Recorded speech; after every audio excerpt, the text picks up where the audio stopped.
All right, we are in the second part of Mark 14. We split that chapter. It's a long chapter, and because of the number of studies in this trimester, we did that. So here's where we are in our itinerary. Next week, we'll look at chapter 15, then chapter 16, and we are then done with Mark. Here's where we are in our outline. We are at the end of the book. In this last section, the events at Jerusalem, subdividing it as Stouffer does. We are in the trial section. There's the teaching that primarily took place on Tuesday, and then there is the trial, and then there's the death, and then the resurrection. We get into the death next time. Let's review our chapters of where we've been. Chapter 1. All right, beginning of this Galilean ministry. Chapter 2. Yeah, here's the conflict. Mark, as we have mentioned multiple times, I hope you're getting this concept, is a fast-paced writer where he just jumps right to the next point and skips some things. He's a fast-paced writer. And so he jumps right to this conflict. One of the conflicts, chapter 3 was, over the Sabbath healing. Chapter 4 jumps to the parables. Chapter 5. 3 miracles, I heard someone say, yes. Chapter 6, John beheaded, yes. Chapter 14 of Matthew, by way of comparison. Chapter 7, more controversy, eating with unwashed hands and more miracles. Chapter 8, Peter's confession. This is what Mark seems to be driving to, this point, to this conclusion, at least in the first 8 chapters. Chapter 9, Transfiguration, Matthew 17 and 18 is where, by comparison, chapter 10, divorce and remarriage, Matthew 19. Chapter 11, triumphal entry. So by chapter 11, we are ready to start this Passion Week, the last week in the life of Christ that we'll look at here in just a second. Chapter 12, something he taught on that. All right, the parable of the vine dressers, an exchange of questions. That took place on Tuesday. And then on chapter 13, destruction of Jerusalem. So what's chapter 14 about? His betrayal, his arrest, and the start of the trials. No one account, you'll see this if you don't already know this in a moment, no one account, by an account, I'm talking about whether Matthew, Mark, Luke, or John, gives the complete story within itself of the trials. And we'll get to those trials here in just a second. So here's where we are in Passion Week, or the last week of the life of Christ. The shaded area is where we are in chapter 14. And if you weren't here last time and you are marking in the margin of your text what days of the week we are considering, at the beginning of chapter 14 would be on Thursday. That's the observance of the Passover, the farewell with the disciples, and then we have Gethsemane. If you want to drop down to verse 53 and mark to the margin of your text, is where we shift to Friday at the trials. And then we'll still be on that day for the crucifixion next week in chapter 15. Making sense? All right, that's where we are in our story. This is an outline of chapter 14, the betrayal, the arrest, and the trials. We've looked at part of that. And so we've looked at the plot to kill, the anointing at Bethany, and we're ready to pick up at verse 32, Jesus praying in the Garden of Gethsemane. And then we'll look at his betrayal and his arrest in the garden. He will be before the Sanhedrin. That's the second hearing of 6 hearings. The second of 3 for the Jewish trial. We'll make all sense of that in a moment. And then there's Peter denying the Lord, as the Lord had predicted or prophesied would be a better wording of that. All right, let's look at verses, start right here, with verses 32 to 42, and this is the praying in the Garden of Gethsemane. So verse 32 said, they came to a place which is named Gethsemane. And Luke's account in Luke 22 says it was at the Mount of Olives. And I believe it's John mentions it was across the brook Kidron. This is a map of Jerusalem here. And notice the scale of about, 2,000 feet. So we're looking at not a lot of distance.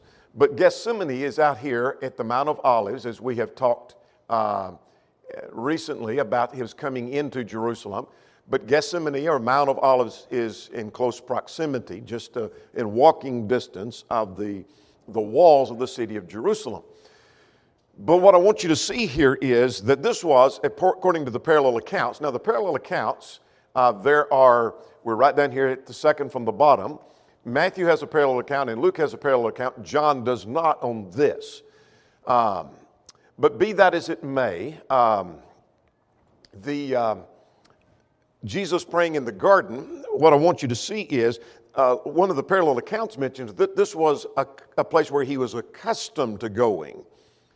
So this would be familiar to all of his disciples, but it's also familiar with Judas. That's important, I think, in the flow of the context, that Judas would have known this is where he's going to go. This is where he'll spend time. This is where he'll be praying. This is where he'll be spending time with his disciples. He'll go to the Garden of Gethsemane. But be that as it may, verse 32 beginning, and we'll try to flag some parallel accounts as we go along, that he came to a place which is called Gethsemane, and he said to his disciples, "Sit here while I pray." Gives them a place to stay. And then he took with him who?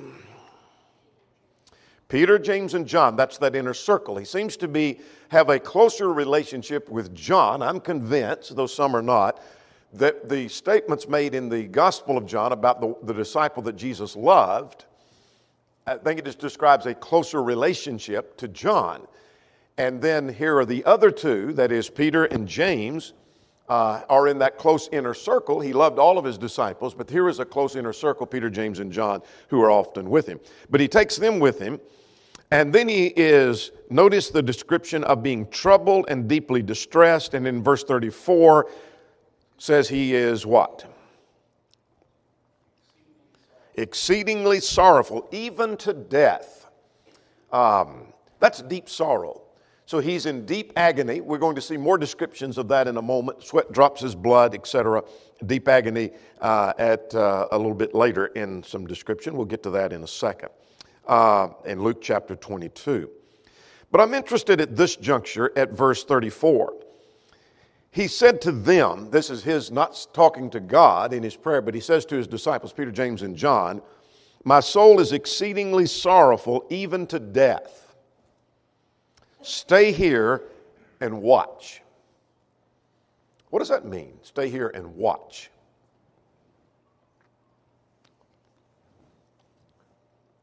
Watch out for the coming threat. Needing to watch out for him, to protect him. Watch out for themselves. What does it mean? You stay here and watch. I'm going over here.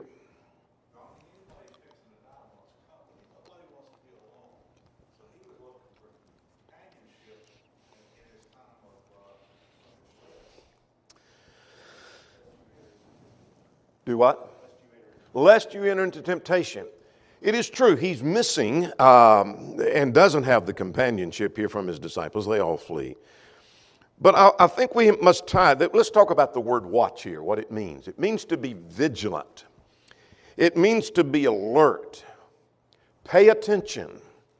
I don't think it gives the idea, y'all set guard, and one of you watch over this way, and one of you watch over that way, and if something comes, y'all try to stop the threat, because when Peter does try to stop the threat, he rebukes Peter. That's not what he's asking about.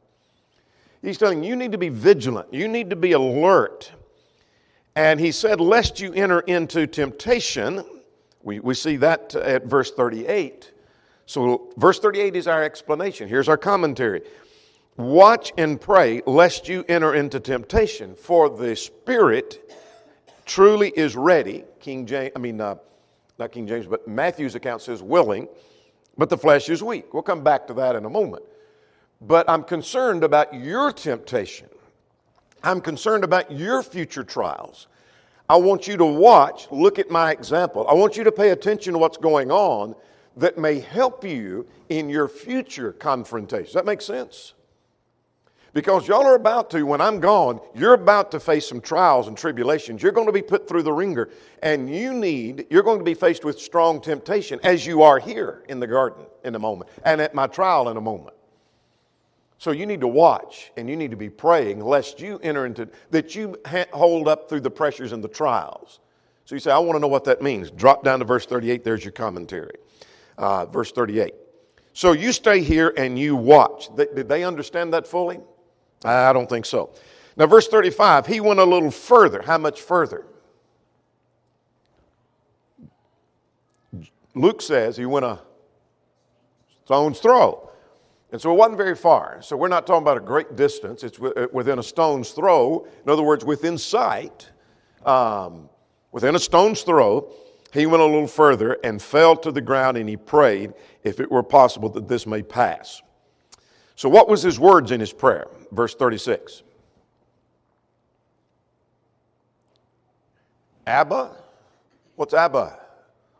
Means father. It's Aramaic for father. Father, Father. All things are possible for you. Take this cup away from me, nevertheless not as I will, but as you will. He acknowledges God as being all-powerful. In other words, God could take this away, couldn't he? He has the power to.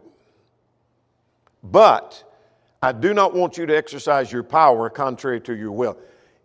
You have all power. I want this taken away from me, but what I really want is your will to be done, even if that means my death. And then he came, and by the way, you might make a marginal note, it's at this point, according to Luke 22, that an angel came and ministered to him. Exactly what the angel may or may not have done, we'll talk about in Luke. But an angel came and ministered to him.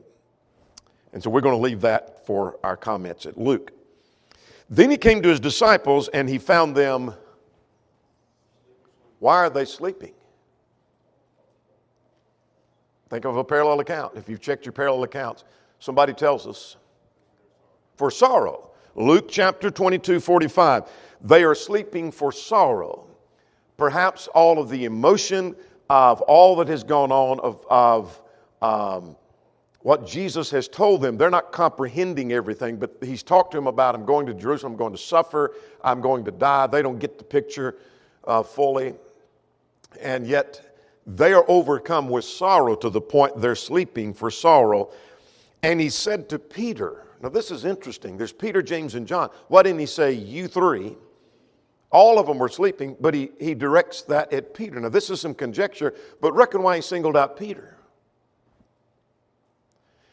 Finish my sentence. Because Peter had boldly said he would never deny him.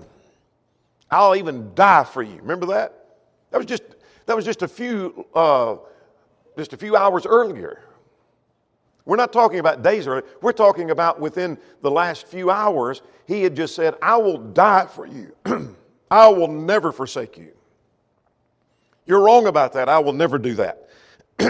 And he said to Peter, are you sleeping? Could you not watch 1 hour? That had to sting. Could you not just take an hour and be careful and be alert and watch? Could you not do that? I see implied in that, aren't you the one who said you would die for me? In your first trial, you failed because you didn't even watch for an hour. And so he again says, here's what I mean, here's what I want you to do. I want you to watch and pray lest you enter temptation. The spirit is ready, but the flesh is weak. Let's go to question number 7. What does that mean?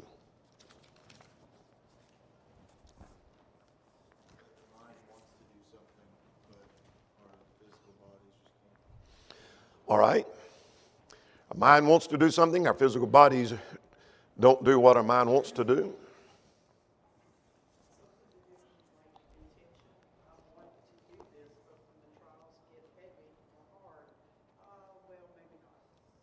All right. Good point.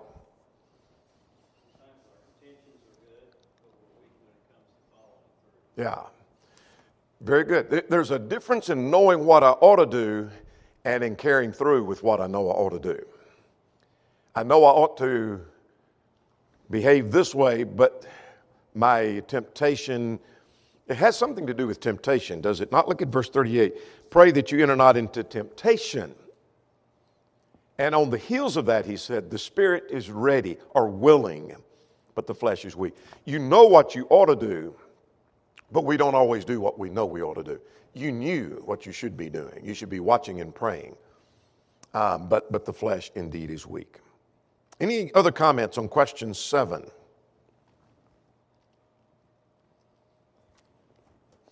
All right, there's more explanation of that.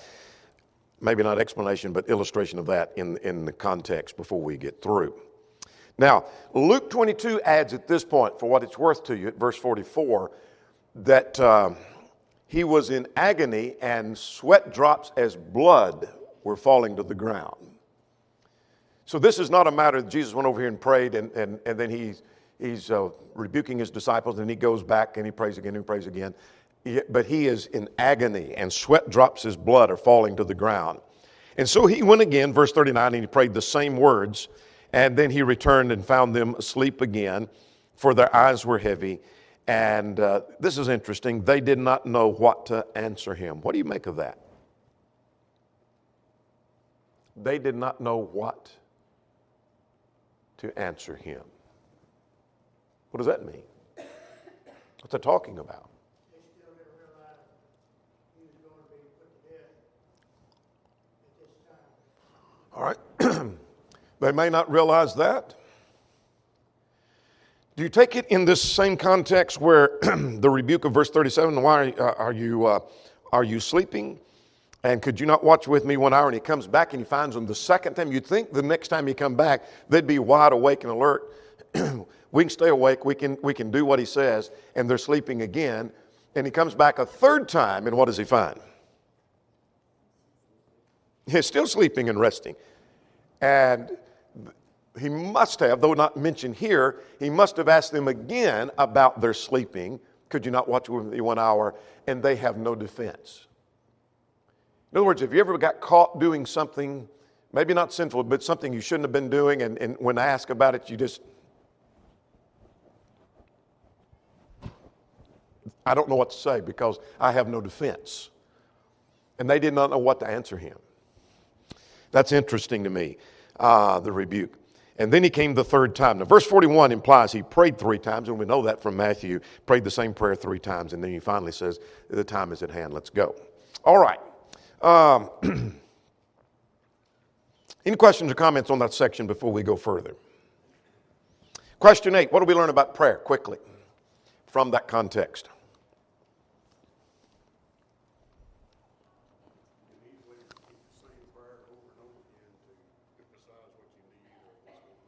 Yes, good point. If Jesus needed to repeat the same words again and again, and that wasn't any violation of the will of God, then I may need to do the same thing. Not a thing wrong with me praying this prayer and then a few moments later praying the same prayer again. Say, well, didn't God hear you? Well, ask the same question about Jesus. Did God not hear him? All right, what else do you learn? These don't seem like lengthy prayers, do they?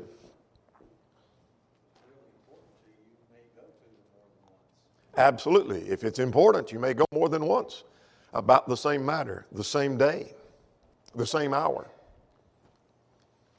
Prayers don't have to be long to be effective, do they? To the point. He had one thing on his mind, and he prayed about that, and he prayed about that again, and he prayed about that again. Anything else? Question number 8. Sometimes our prayers are just focused on one concept for the moment because of what's on our mind. All right, let's go to the betrayal. Starting at verse, let me back up a little bit, verse 43 through verse 52, actually, in this context. Parallel accounts in Matthew and in Luke is where we are. John doesn't have anything about this. So we have the betrayal and the arrest in the garden. Let's see what happens in this context. And while they were speaking, the text says Judas came with the 12. He would have known where to find Jesus. He's there with the others, but with 3 of the disciples. What do they bring with them? With the the multitude that comes. They come with, parallel accounts say they brought torches in, so it's dark.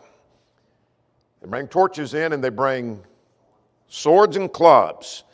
And the betrayer, who is Judas, had given the signal, the one whom I kiss, he's the one, take him and lead him away safely, the New King James says.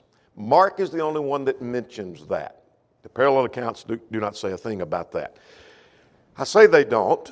Matthew records that he said, seize him. I think that is the parallel account to that. Taking him away safely, if that's the only record we had, it sounds like he's saying, take him away and do so safely. Don't do anything harm. He don't care. The idea of him safely, take him out under guard, the English Standard. Some of you use that. In other words, don't let him escape. Judas is worried about getting his money. I betrayed him and make sure he gets to the people that want him, or I may not get my money. I know there's some conjecture there, but I think that's true, that he's saying, take him away securely. Don't let him escape. Tells you his devotion to the Lord, doesn't it? And so he came and he said, Rabbi, Rabbi, and he kissed him. Now you think about, it's one thing to stand off and say, I'm against him. There he is. Y'all go get him. But I'll go up and embrace him, and I will show affection for him and show allegiance to him, and the one I kiss, that's the one. But now, let's add some information. He had already in John 18, before the kiss, identified himself, because they asked him that we're looking for Jesus and of Nazareth, and he said, I'm he. They asked him again, he said, I'm he. Then Judas comes and kisses him. So he'd already been identified by himself in John 18, the parallel account to that. Now, let's see what else we have here. Verse 46. They laid their hands on him and took him away, and then one of them drew his sword, verse 47. Who is that? That's Peter, John 18:10.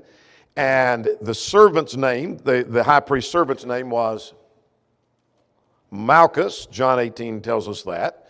Now, Jesus we don't have any rebuke of that. So let's add a couple of thoughts here in the margin if you want to do that. Jesus rebuked Peter in Matthew's account and in John's account. What did he say to Peter? Peter took the sword and cut off the ear of this servant of the high priest, and Peter is rebuked. What did the Lord say? Put your sword away. Anything else?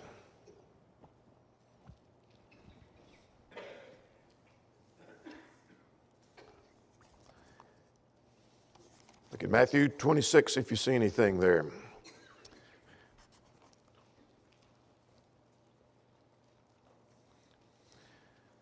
He said at verse 52, put the sword in its place, put it away, for those who take the sword will perish by the sword. And do you not think that I could call 12 legions of angels? In other words, if I wanted to escape and I needed some help, I could call on God and I could get out of here. That's not what we're doing here. So put your sword away. Second thing happened about this cutting the ear off. What else did Jesus do? Luke tells us this in Luke 22. He healed the ear. Now, isn't that interesting? They're going to take him away and kill him after one of the servants' ear has been cut off, not just injured, but he puts it back and heals it. You would think that'd make them think, whoa, wait a minute. Wait just a minute. Look at the miracle doesn't matter. Doesn't matter. They're ready to move forward. All right. And then he says at verse 49 and 50, what does he say? This is a rebuke to the crowd that came. I was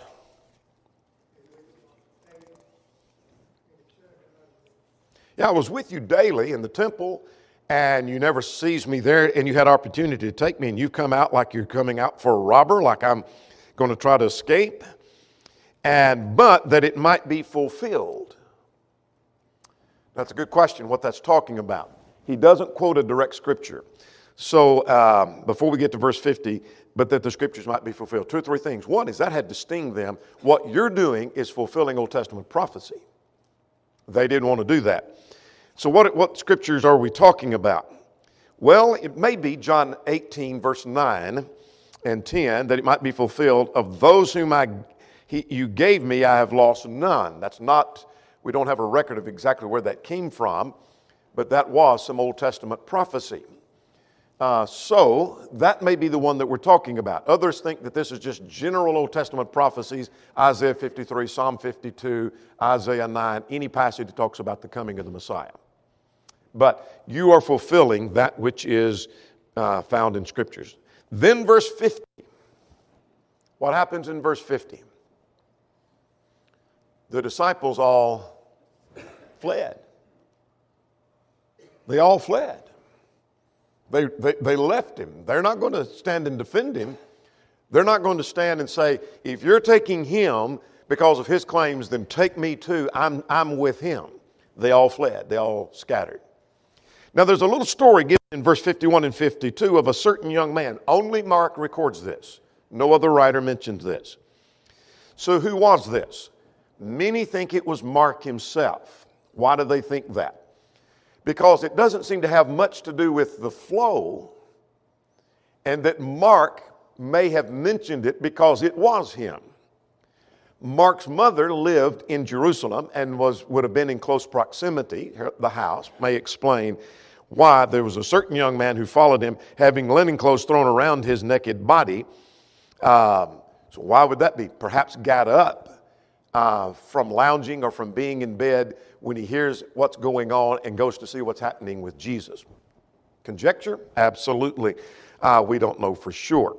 But the young men laid hold on him, and when they did, this reminds us of Genesis 39, a different circumstance. When they try to grab him, they end up with the linen cloth, and he escapes, and he's gone, and he fled.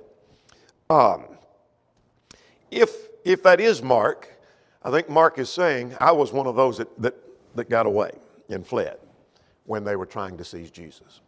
All right, let's go further now. Let's talk about, well, I got ahead of myself here. Let's talk about him being before the Sanhedrin. And this is verses 53 through 65. Now, this won't take us long to cover this because I want to cover it in a broader picture, if that makes sense. The parallel accounts to that are all accounts. Matthew, Mark, Luke, and John all have something to say about this. Though not everyone says the same thing. I don't mean contradictory things. They just don't all give the same information. So let's see what we can find right here.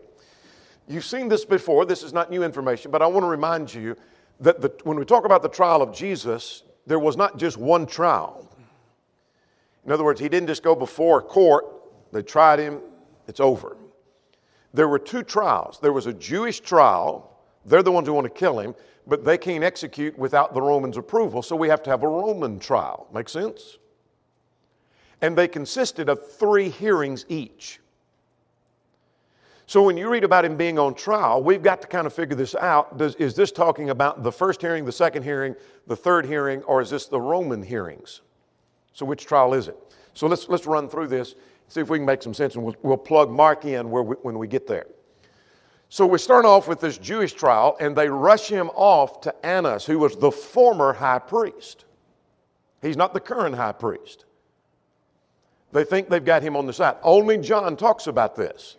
So they rush him off over there, and he asks some questions, and we'll get to that later. And he asked Jesus some questions, and Jesus said, if I've done any evil, what evidence? And he was struck, and it was just kind of a sham of a hearing. But he has no official voice. So they got to rush him off from there to Caiaphas, the current high priest, and the Sanhedrin. And notice this is thought to be between 2 and 4 a.m. They don't have any official voice till daylight or till the next day. So this is a sham of a hearing. So let's stop right here, and you notice Mark, this is where Mark fits in. So if you want to make a marginal note, this is the second of the Jewish hearings. This is a Jewish trial. This is the second hearing. They've been before Annas, now before Caiaphas. So basically, this is a summary. These 8 points is a summary of the 2 accounts. They provided some false testimony about the temple.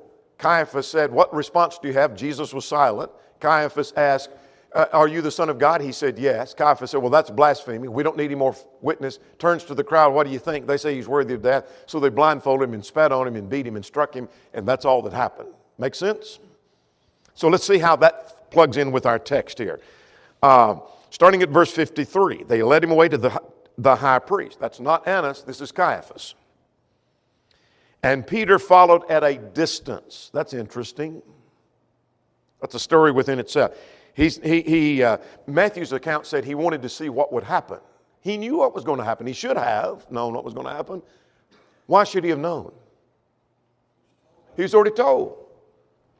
They're going to put him to death. He should have known, but he wanted to see the end, Matthew's account said. Anyway. Now, look at verse 55. The chief priests sought counsel against him that they might put him to death and found none. Notice they've got their conclusion before they've got their evidence.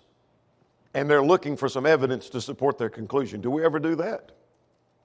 You ever have it out for somebody? I want to condemn them. I don't know what I'm going to condemn them on, but I'm looking for the evidence to condemn them because I'm against them. They were against Jesus. Now we're looking for evidence. So they found some false testimony, verse 56, but even that didn't agree. So this wasn't a very well-prepared trial. So the first charge was, in verse 57 and 58, which was what? He said he would destroy the temple and build it again in 3 days. Did he say that? Not that exactly. He did say, destroy the temple and I will build it again in 3 days. John 2. He wasn't talking about the literal temple. He was talking about the temple of his body. In other words, you kill me and I'll raise it again in 3 days. It was a prophecy of the resurrection. But they took it and said, he's going to tear this temple down and he's going to build it again in 3 days. And this guy's crazy. But even then, their testimony didn't agree. They're in disarray. And so 60 and 61, Jesus was silent. He didn't answer anything. So now Caiaphas asked him at verse 61b, are you the Son of the Blessed? In other words, are you the Son of God? And Jesus' answer was, I am.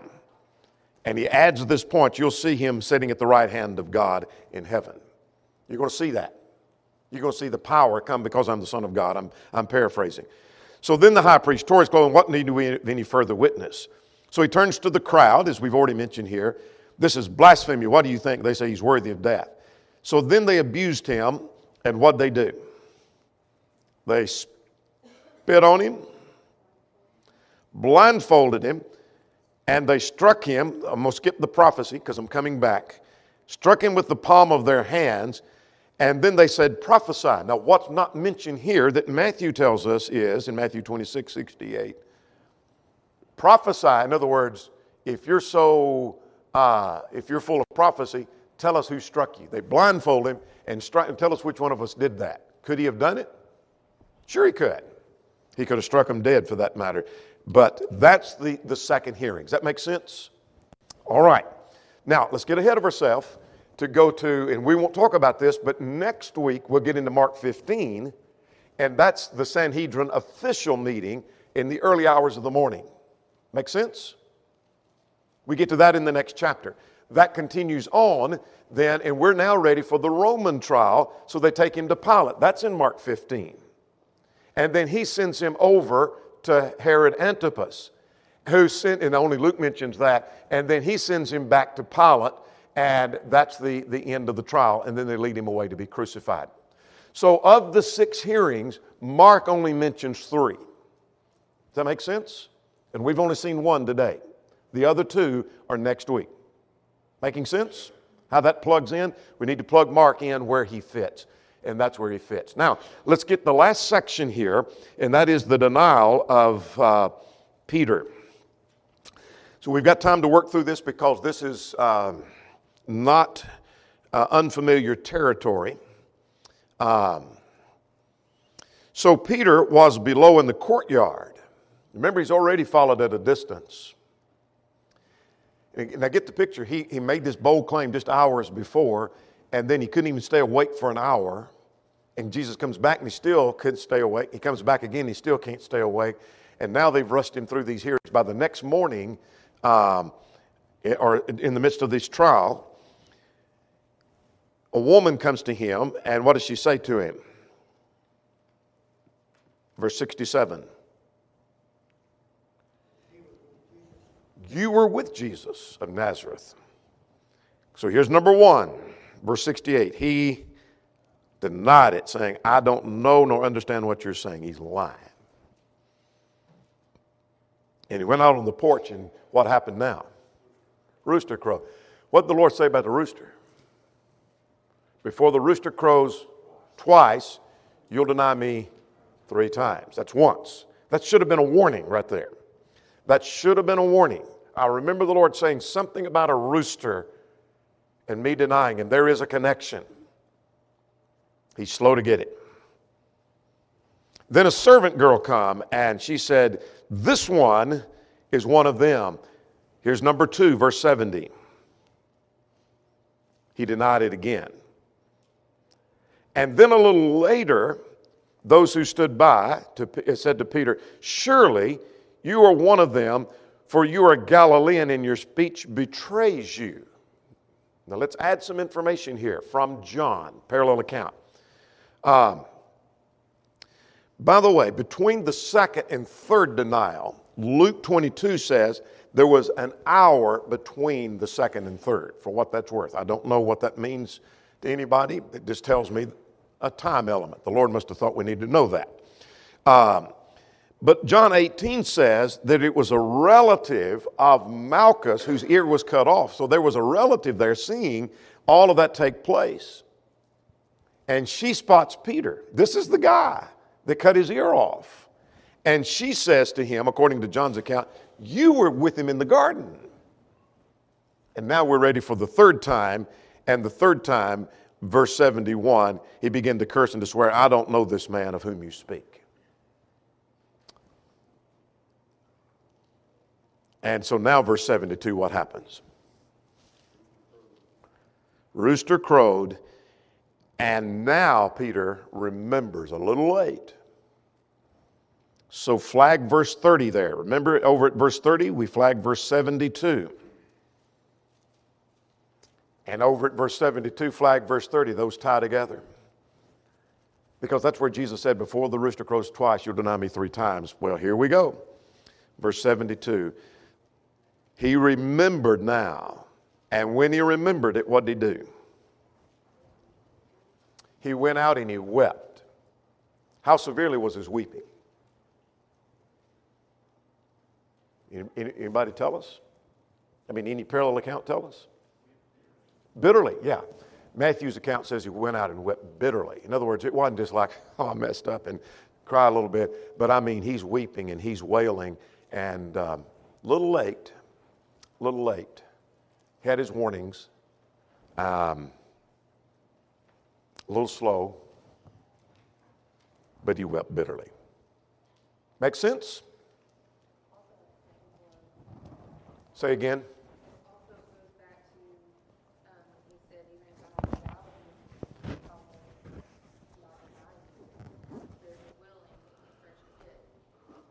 the Yeah. Do you think? Yeah, I think that's a very good point. The Spirit was willing here. He really wanted to do what's right, but the pressure was on, and Peter couldn't hold up. Now, does Peter ever buckle again? Yeah, he does. He does. Galatians 2.